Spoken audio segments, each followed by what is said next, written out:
We have Sheila Frick with us today, and I am so honored to have her here. She is my teacher. I've learned therapeutic listening from her, and I'm so excited to talk to her.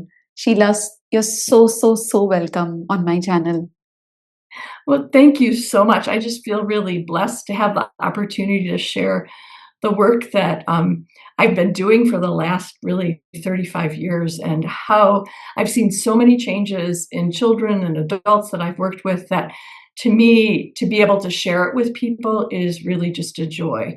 It's not something like if I could look back to myself as a much younger therapist, it would have been something that I wasn't really sure was possible. Although I don't know, I think in my mind as a young therapist, I thought so many things were possible. But when I found the pathway in with using sound as a way to access the nervous system and all the possibilities, therapy got really exciting to me because we started to be able to, and I think in the past with many of the things I was doing, I was seeing change at a much slower rate. And when we added sound into what we were already doing, it was quantum. It really sped up the change. And then also, in a lot of ways, was able to get at some things that I wasn't able to get at through using movement and touch and many of the other sensory integrative kind of modalities, if you would think about it in that way. So I'm really just excited to share. Thank you so much for the opportunity, Rena. Wow. Actually, I think it was in 2008 or 9 when Kimberly Pathel came to our setup and she observed us and she's like, "You don't use sound." I was like, "What sound?" She's like, "Sound as music."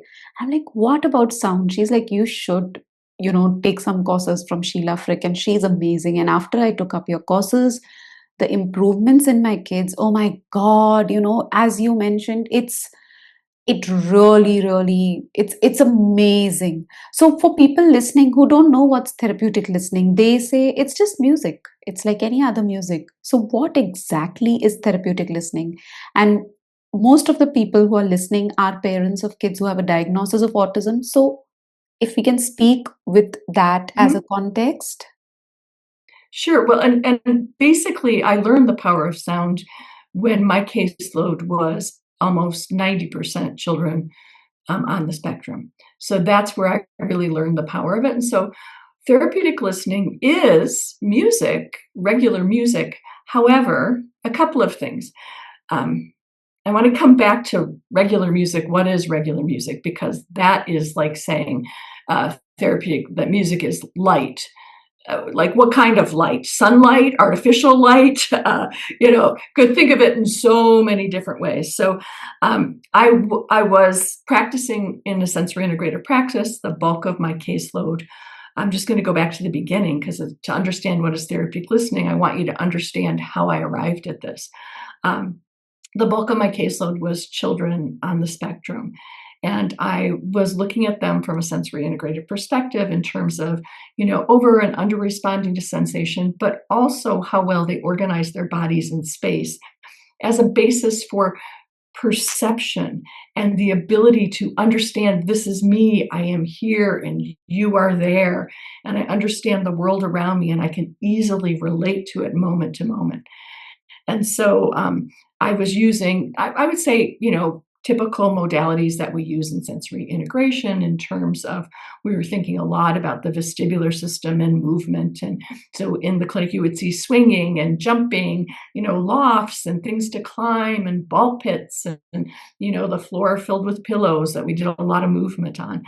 And I was having this experience where people were taking their children and traveling a really great distance to do this thing called auditory integration training. So that's really where it all started for me.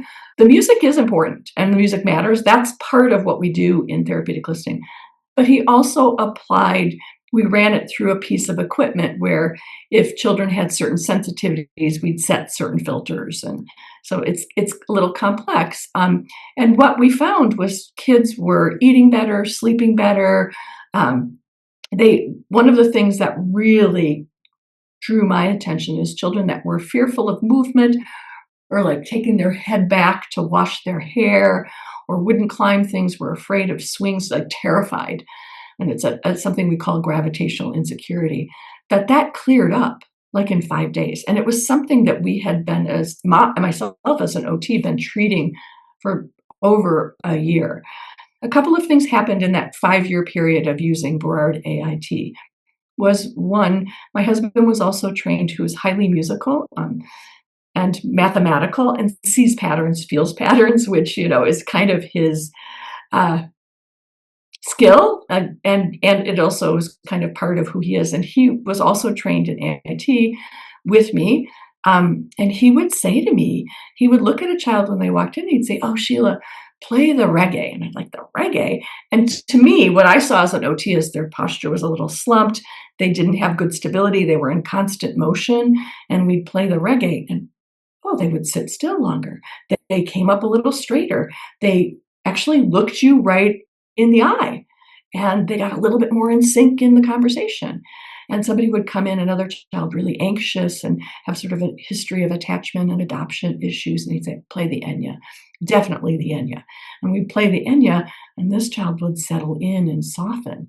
And so what we learned, one, was the music mattered, and two, that the filtering that Dr. Berard was using was really basic.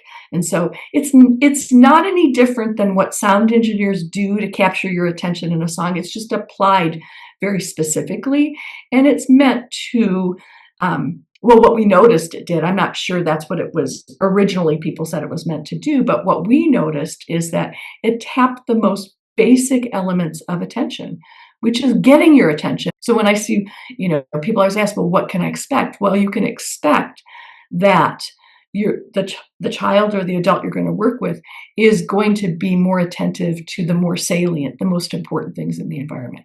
And out of that can come many things, but also because that oriented response taps into your basic physiology that is regulated, or the just right level of arousal, but even your physiology, your breath, your muscle tone in terms of your reactive tone, not too stiff and worried, like a more relaxed, open state, so that you are better able to respond in a way that is going to be a match for the situation. And so out of that, so many things can happen. It's really, I can't say, I need to see a child in front of me to say what I think is possible with therapeutic listening, because once you tap into that basically readiness to respond in an appropriate way, physiologically, neuromuscularly, body oriented, eyes on whatever it is, the face, the object, so many things can change for a child and an adult. And so we often see kids, if you want to say in general, look more regulated. But we also see posture and movement get more organized, but it's from the inside out, not from skill building. So there's so many possibilities. And because you're tapping into and regulating physiology that is there to support you day to day in sleeping, in eating, in relating. The other thing is that when you tap into that orientation response, you're connected with all of our basic neurological hardwiring for relating, for feeling connected, for feeling safe in relationship, for reading facial expression, for feeling when it's my turn to talk and when it's not, as well as what I always saw, it's like some kids come alive because they have a broader range of facial expression. We don't think about this or name it, but when somebody responds to you and there's this easy back and forth and rhythmicity in relationship, it feels really good to everybody. But when there's a lag in that, there's an awkwardness, it's really challenging. So one of the outcomes we see a lot is kids make and be a friend for the first time.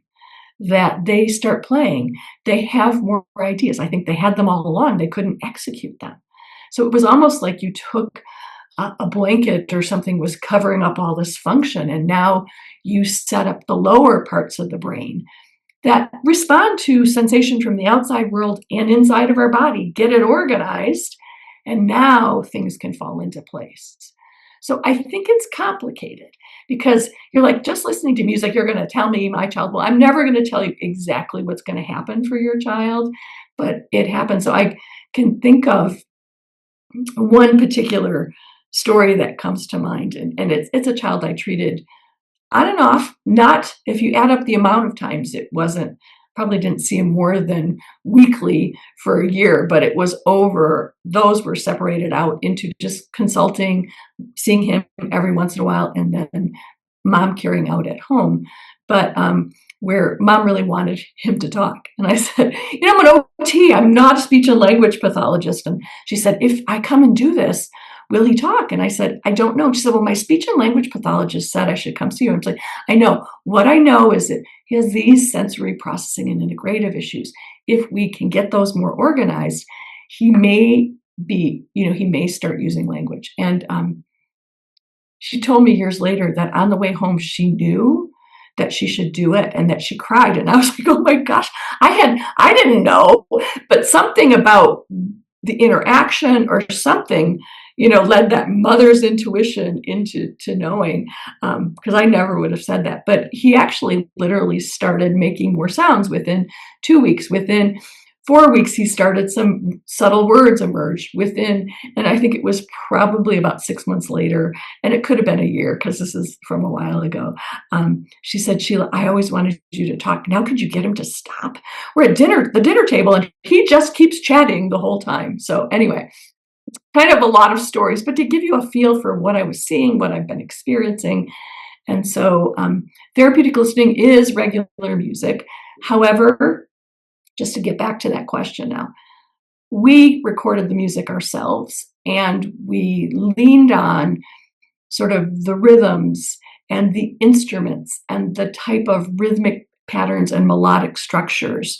So a lot of more body-based rhythms that are supporting movement, that is sort of the basic movement patterns that we make or have to do, or we express, however you say that, as you learn to in that whole developmental process. We support the organization of the body.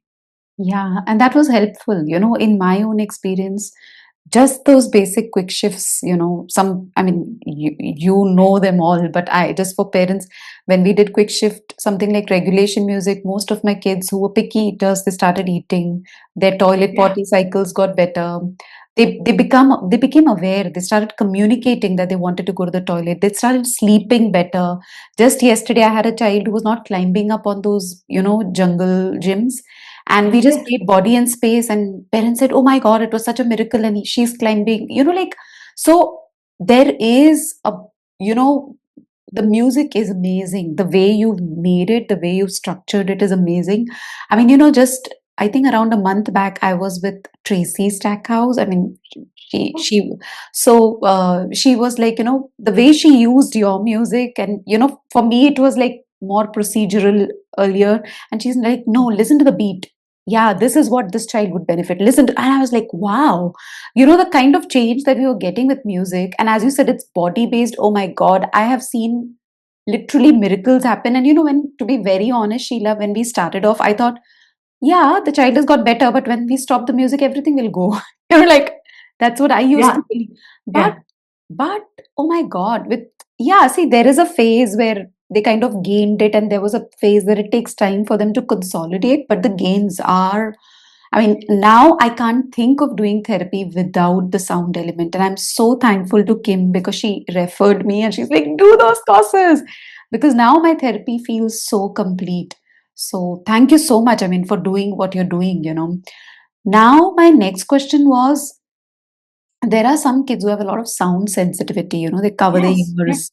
So, and you have explained to us in your lectures that there are complex environments and all that stuff. So there are many other elements to it, but would Yes. kids who have sound sensitivity benefit from therapeutic listening? Yes. And so what I would say is, so in therapeutic listening, there's multiple libraries. You mentioned quick shifts, but we started out with something that when people talked about therapeutic listening back in 2000, 2005, they were mostly speaking about modulated music, and modulated music actually trains the ear to zoom in and zoom out.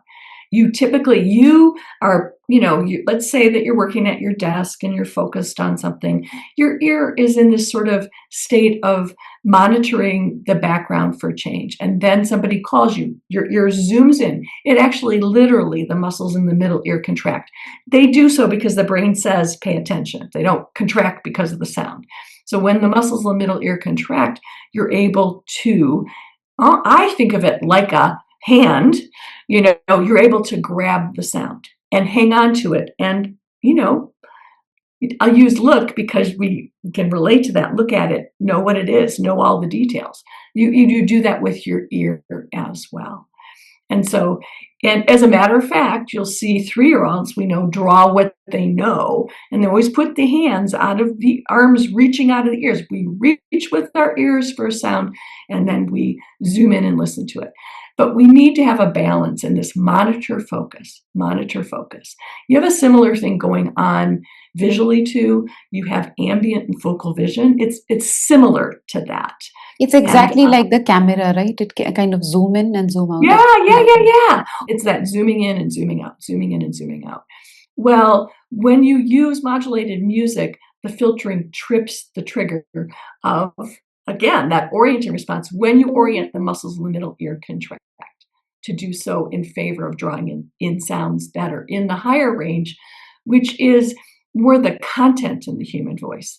The lower range is something like somebody screaming, or even babies crying is not high pitched. A baby crying is an alarm. So alarm calls are in that. Loud moving things in the background, like vacuum cleaners, hair dryers, etc. So there is this, it can be this element of, I can't sort that out.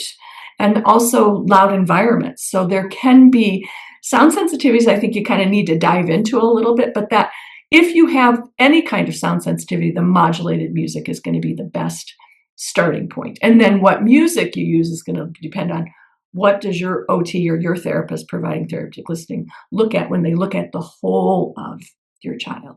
We've seen great success with auditory sensitivities. In the world at large now, people have done, the way that we're going to deal with this is we're just going to cut sound out. Well, if you want to become more sensitive to something, take the input away. The brain will never learn to adapt. You make it worse when you use noise canceling headphones, when you wear ear defenders, people call them. And I often see, I was just at lunch the other day, and, as an OT, I know when children have special challenges and there is more of a young adult sitting with a family with those headphones on. He's out of the conversation and he's wearing them. By the time now they came to lunch, it wasn't a loud, crowded restaurant, but people just keep them on constantly. I wouldn't be opposed to wearing them. Sure, you should wear them in a crazy, noisy environment. It's protective, but people wear them constantly. And you really are making the individual more sensitive. So I can go, on any topic, I can talk forever, but basically the modulated music is what you would want. And the reason is it's training the ear to tune into what's important and leave the rest out, as well as helping you in a number of ways find the sound. Sometimes kids are terrified because they don't know where the sound is coming from. So you can see behavior that looks defensive on these multiple issues. So when people say sound sensitivity, I always ask them, what? What are you talking about? Is it certain sounds?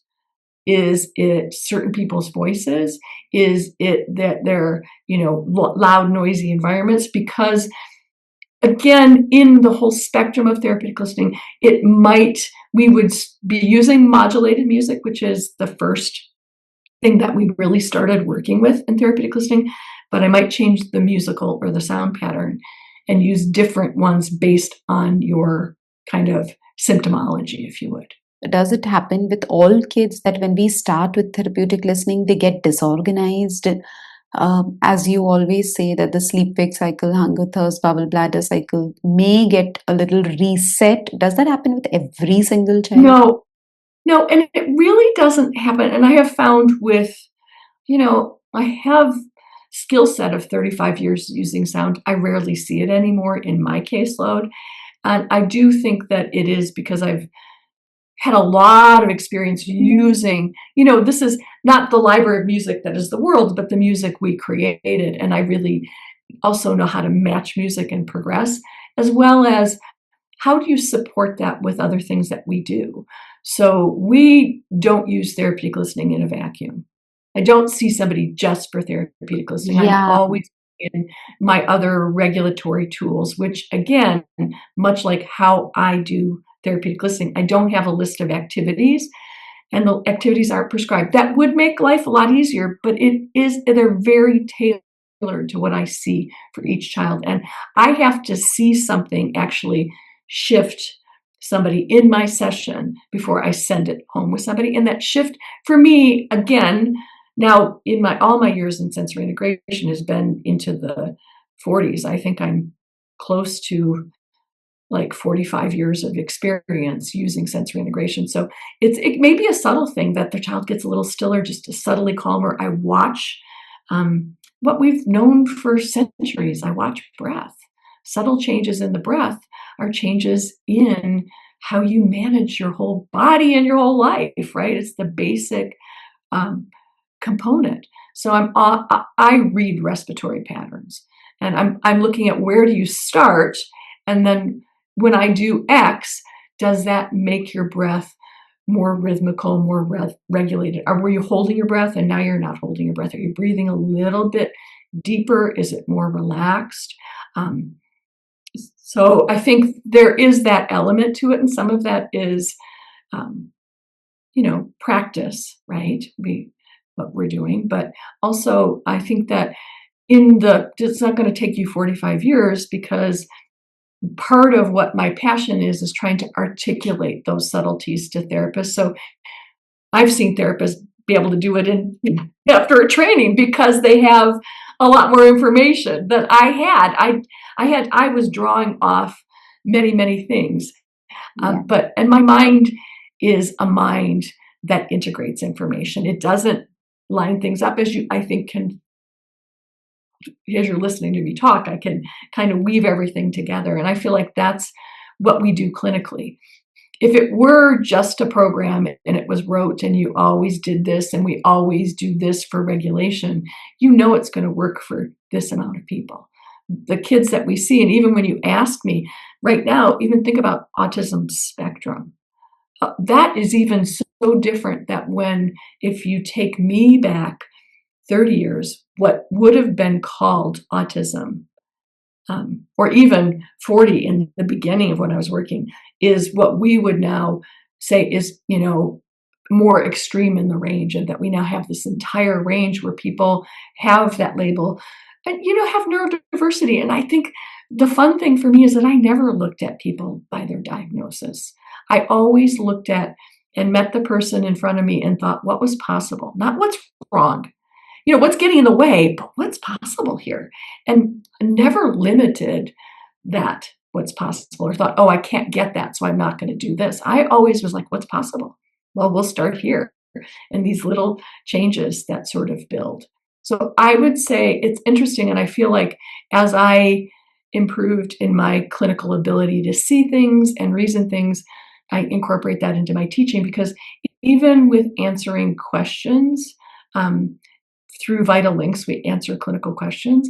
I do not get the same amount of people with issues. And I think I really attribute it to better teaching and more collective experience, and not just my teaching, that as I teach others, they teach others, right? It's how things grow.